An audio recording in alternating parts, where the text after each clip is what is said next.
warahmatullahi wabarakatuh. Halo Sobat FKIK, kembali lagi di podcast Ikhbar, Informasi Kesehatan dan Berita FKIK UIN Malang.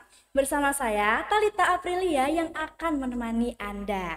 Nah, di episode kali ini teman-teman, topiknya tuh sangat spesial karena cuma diadakan setahun sekali. Nah, apalagi kalau bukan bulan Ramadan. Nah, di episode kali ini juga merupakan hari yang sangat istimewa teman-teman, karena alhamdulillahnya kita di sini dihadiri oleh tamu undangan sangat spesial, yakni adalah Ibu Dekan Fakultas Kedokteran dan Ilmu Kesehatan UIN Maulana Malik Ibrahim Malang. Siapa lagi kalau bukan Ibu Dekan tercinta kita, Profesor Dr. Yun Yunawati Prabawati Wajib, Magister Kesehatan, Spesialis Radiologi Konsultan. Nah, tanpa berlama-lama lagi, yuk kita sapa terlebih dahulu beliaunya. Assalamualaikum Prof Yun, bagaimana kabarnya? Waalaikumsalam warahmatullahi wabarakatuh.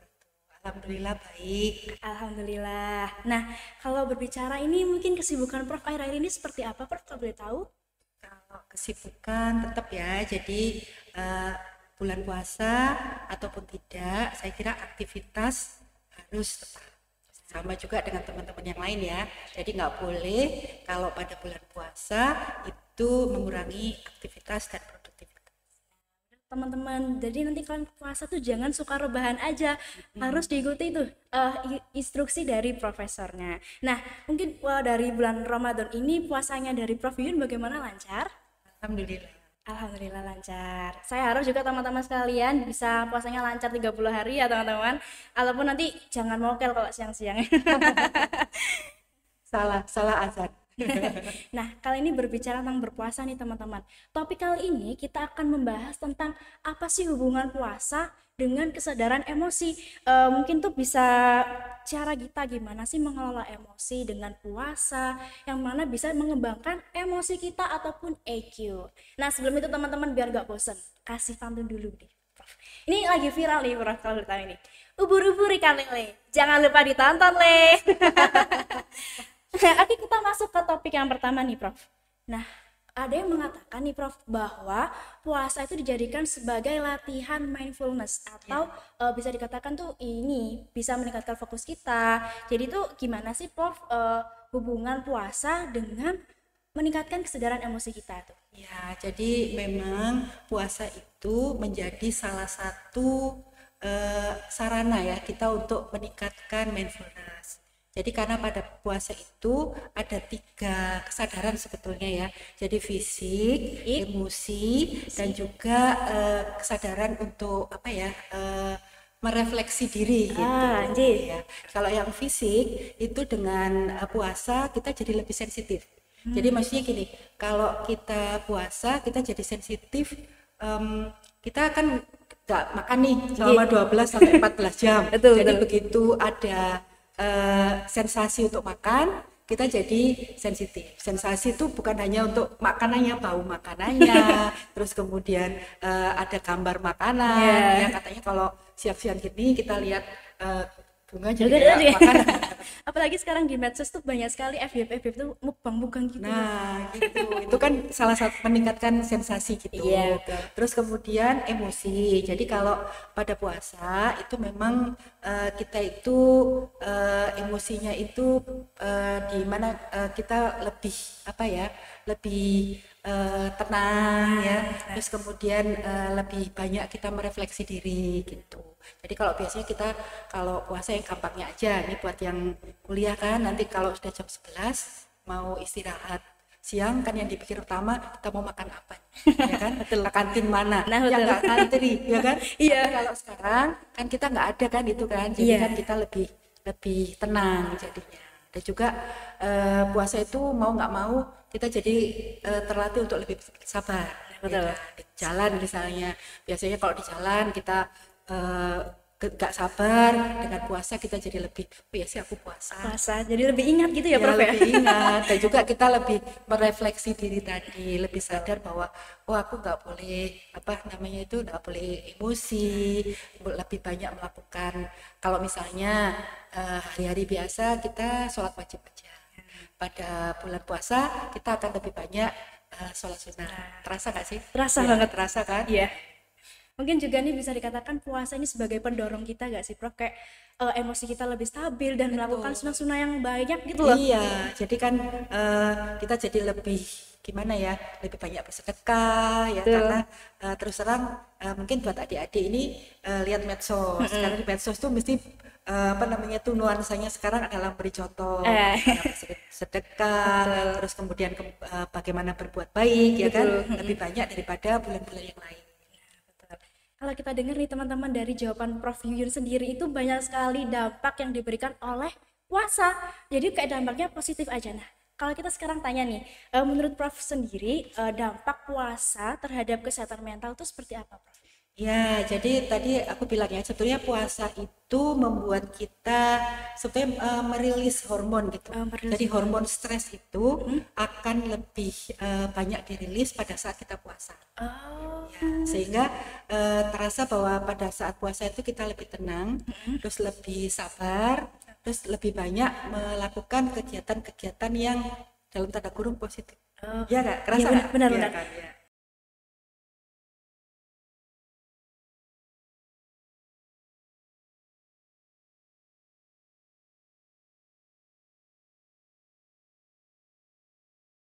Sangat real teman-teman ya. Kalau kita puasa, apapun kita lakukan tuh selalu terfikirkan bahwa kita jangan melakukan hal yang buruk. Ya, Seperti itu. Nah, kita mau cari pahala sebanyak-banyaknya. Ya, betul. Karena bulan Ramadan adalah bulan penuh berkah. Oke, teman-teman. Juga ini ya, mungkin ya buat adik-adik itu kan biasanya kalau kecuali bulan puasa mungkin ya nggak di Mahat ya. Kalau di Mahat ya memang harus sama teman-temannya. Tapi kalau yang lagi di rumah, yang lagi kos gitu ya, mungkin pada bulan puasa itu adalah saatnya kita berkumpul bersama keluarga. Biasanya nggak pernah makan bareng, tapi kalau sekarang jadi sahur bareng, buka bareng ya kan, itu mendekatkan diri. Makanya kita jadi kesehatan mental kan jadi lebih baik ya kan.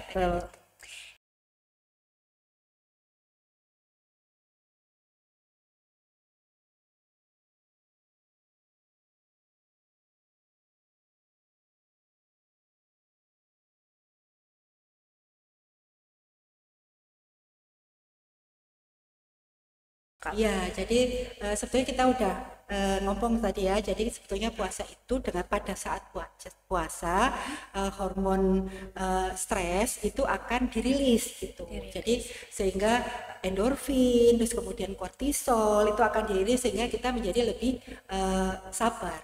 Dan juga sebetulnya kita beruntung karena kita jadi muslim gitu. Karena kita sudah ada sarananya, kita berpuasa sekaligus mendapatkan pahala. Itu sebetulnya puasa itu kan sama dengan intermittent fasting ya. Betul. Ya intermittent fasting, tapi yang bukan yang dry fasting. Jadi kalau intermittent kan tetap boleh minum, ya kan? Kalau dry fasting kita puasa kita nggak minum, ya kan? Tapi kan selama itu kita sudah ada mekanisme gitu ya. Dalam 1 tahun ada 1 bulan di mana kita diminta untuk intermittent, ya kan? Terus kemudian makanya aku tuh mumpung adik-adik ini masih muda ya, jangan hanya berpuasa pada puasa bulan Ramadan aja, tapi usahakan supaya kita juga berpuasa sunnah, Senin Kamis ya. Berpuasanya tapi sama maghrib ya. Kali hanya sampai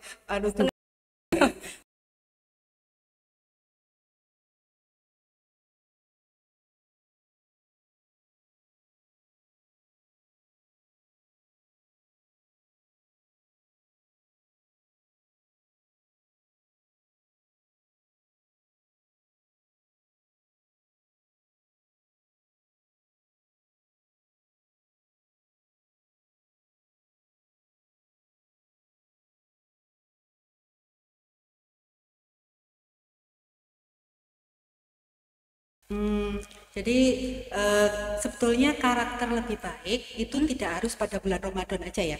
Cuman pada bulan Ramadan, pada bulan puasa itu sarananya. Jadi kita itu difasilitasi untuk berbuat lebih baik, ya kan? Iya benar. Nah, berbuat lebih baik itu apa? Jadi misalnya kantin tutup. Gitu kan. Jadi kita nggak rebutan lagi ke kantin, nggak bisa jajan, jadi kita nggak berebut ya kan. Terus kemudian tadi aku bilang di jalan kita apa namanya itu biasanya kalau lagi nyupir sendiri kita dilewati orang kita emosi tahan jangan emosi. Sekarang kan, aku puasa gitu kan. Terus kemudian kesadaran kita untuk aku harus lebih banyak bersedekah, lebih banyak infak karena sarannya juga ada. Jadi misalnya kan banyak yang menawarkan misalnya donasi untuk buka puasa atau donasi untuk masjid, misalnya donasi untuk kita habis ini ada semarak Ramadan ya kan. Terus kemudian ada lomba-lomba yang nuansanya Islami. Itu membuat emosi kita itu jadi lebih tenang kan ya. Benar-benar. Kita jadi teringat bahwa kita itu memang harus berbuat baik gitu. Tapi ingat teman-teman, bukan berarti hanya di bulan puasa aja berbuat baiknya. Bahaya itu. Kalau bisa tuh berbuat baiknya tuh mengalir terus sepanjang hari.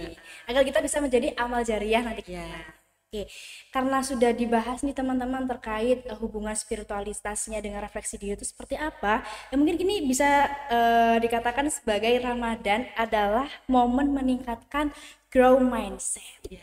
Nah, kalau untuk membangun kebiasaan positif tuh pasti itu dilakukan di Ramadan tuh karena banyak ini mindsetnya ya, mindsetnya dan juga kita difasilitasi gitu loh dengan banyaknya di medsos yang sekarang pasti kalian tuh semua bermain medsos kan ya. Nah itu pada bulan Ramadan tuh mau nggak mau nuansanya lebih Islami. Nah kalau gini Prof, kalau kita kaitkan dengan kehidupan akademik nih, ada gak sih dampak yang dirasakan oleh para mahasiswa saat puasa kali ini tuh seperti apa kalau saat puasa ini? Ya, jadi kalau puasa sebetulnya kita tuh punya masing-masing orang tuh punya jam biologis gitu ya. Jadi kita itu mengenali kapan kita aktif. Nah, dengan bulan puasa itu kan kita mengenali, aku rasanya aku lebih aktif, aku lebih gampang untuk mikir, lebih gampang untuk bekerja itu kalau nggak di tengah-tengah hari. Itu membuat kita efektif. Ya udah berarti kalau gitu habis subuh, mungkin ada yang mau tidur silakan, kalau nggak mau tidur bagus gitu ya, kerja di situ.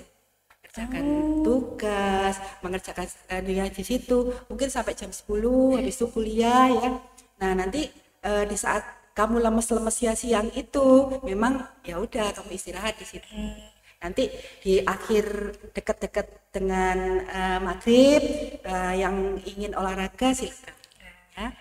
Benar juga kalau saat kuliah nih teman-teman pastinya ada potong jam pelajaran nih Prof ya, jadi cuma 30 menit, jadi gak ada alasan buat kalian untuk males berkuliah.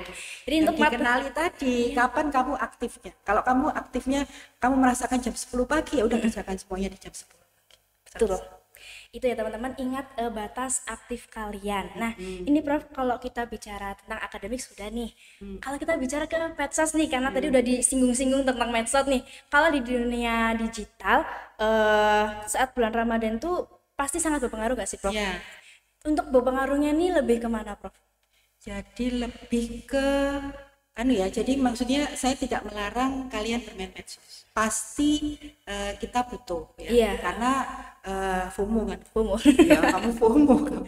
Jadi ya wajar, maksudnya medsos itu memang diciptakan karena ada kesadaran bahwa kita tuh ingin tahu kegiatan orang lain kan. Iya benar. Misalnya aku ingin tahu Talita ngapain sih, Talita pergi kemana sih, itu ada naluri manusia itu untuk mengetahui orang lain. Benar, stalking dulu. Ya, stalking itu memang ada naluri gitu. Zaman dulu belum ada medsos pun kita itu cenderung gitu, kepingin tahu kamu ngapain. Gitu. Jadi medsos tuh boleh, tapi gini, jangan membandingkan diri kamu dengan misalnya idola di situ. Karena yang diupload di medsos itu belum tentu yang sebenarnya. Jadi kamu harus tetap ya bijak-bijak bermain medsos ya, seperlunya saja. Itulah teman-teman, seperlunya saja menggunakan medsos, jangan sampai kayak hate comment, ujaran kebencian pada temannya, ngebully, gibah, astagfirullahaladzim. Gak boleh teman-teman karena lagi puasa, jadi kita harus lagi puasa juga boleh. Iya, gak puasa juga gak boleh menghina. Itu teman-teman jangan salah menyalahgunakan medsos, apalagi di bulan puasa. Tapi jangan bulan puasa aja gitu, di hari-hari selanjutnya juga tetap dibatasi dengan penggunaan medsos. Nah ini udah dibahas nih banyak sekali nih Prof, manfaat dampak hubungan puasa, entah itu dengan kesadaran mental, refleksi diri, hingga cara meregulasi emosi kita. Nah dari Prof sendiri nih, tips and triknya buat teman-teman sekalian tuh buat menjaga diri kita agar tetap harmonis dalam menghadapi banyak sekali tantangan, entah itu dari lingkungan keluarga, pergaulan ataupun akademik, itu seperti apa, Prof? Tips and triknya. Ini tips bukan puasa atau tips secara umum? Tips secara umum aja nggak apa? Jadi kalau secara umum tadi sudah disampaikan sebetulnya ya. Jadi kalau nggak puasa pun, apalagi pada saat puasa, kalian harus bisa itu tadi mindfulness. Jadi meningkatkan mindfulness. Jadi bagaimana kita menyadari seperti apa kita dan tidak menghakimi. Betul. Gitu ya. Terus kemudian kita harus selalu berpikir positif. Kemudian merefleksi diri. Jadi setiap hari usahakan merefleksi, hari ini kita ngapain aja sih, ya kan? Kemudian besok harus lebih baik daripada hari ini, ya gitu. Terus kemudian itu tadi ya, jadi intermittent fasting itu perlu ya. Jadi tetap puasa itu memang perlu ya, supaya kita lebih bisa mengendalikan emosi, supaya kita bisa lebih produktif dan lebih efisien. Jadi teman-teman, untuk tips and trick dari Prof Yuyun sendiri, yang pertama untuk latihan mindfulness, yang kedua selalu berpikir positif, yang ketiga tuh tempatnya untuk refleksi diri. Nah, dan itu juga ini ya, jadi seimbang antara kehidupan di media sosial dengan kehidupan di real life. Ya, live. Jadi itu harus seimbang. Jadi jangan sampai kalian cuma aktif di medsos aja. Begitu ketemu orangnya nggak bisa ngomong. Kadang tuh banyak Prof sekarang saat ini kayak teman-teman di personal brandingnya di medsos tuh kayak wah banget, tapi pas ketemu dia anaknya pendiam. Nah, gitu. Jadi harus brandingnya itu harus di medsos dan di real life. Teman-teman dicatat ya teman-teman. Oke. Karena nggak terasa nih Prof, topik yang dari bulan Ramadan, bulan penuh berkah kali ini sudah banyak sekali kita bahas bersama, kita diskusikan bersama. Jadi jangan teman-teman, jangan ragu untuk terus melangkah ke depan. Bukan cuman bulan puasa aja, tapi di hari-hari selanjutnya. Ternyata beberapa pertanyaan terkait topik hari ini sudah selesai, Prof. Jadi saya ucapkan banyak terima kasih kepada Prof Yuyun telah memberikan kesempatan hadir di podcast kali ini, dan juga saya ucapkan terima kasih banyak kepada teman-teman sekalian yang sudah menonton video kali ini. Dan saya juga mohon maaf Prof kalau tadi saya ada salah kata atau perbuatan, mohon dimaafkan. Mumpung bulan puasa. Saya ucapkan maaf juga kepada teman-teman kalau saya ada kesalahan. Nah, mungkin dari Prof Yuyun sendiri ada closing statement? Ada? Pantun boleh? Oh, boleh. Oke, kita mulai ya. Kata-kata hari ini Prof Yuyun. Buka puasa, makan kurma. Cakep. Minum air putih, melepas dahaga. Asik tuh. Mari kita tingkatkan iman dan takwa agar Ramadan membawa surga. Masya Allah, keren banget teman-teman, pantun dari dekan tercinta kita. Nah, dari Prof Yuyun sudah selesai, saya juga ada closing statement nih. Tadi Prof Yuyun sudah pantun. Nah, kalau saya saat ini, saya ingin jula-juli teman-teman. Kalau ada yang belum tahu jula-juli, jadi jula-juli itu adalah bentuk parikan ataupun pantun yang dikemas dalam kidungan Jawa. Jadi ya kita seperti nyinden, tapi itu bisa disampaikan dalam bentuk pesan. Oke, kita coba teman-teman. Versi diriku, oke? Jalan-jalan bersama Tony, tidak lupa membeli roti. Cukup sekian Iqbar kali ini, sampai jumpa di lain hari. Oke, untuk teman-teman, cukup sekian yang bisa disampaikan. Jangan lupa apa Prof? Like, comment, and subscribe. Saksikan episode Iqbar selanjutnya. Wassalamualaikum warahmatullahi wabarakatuh.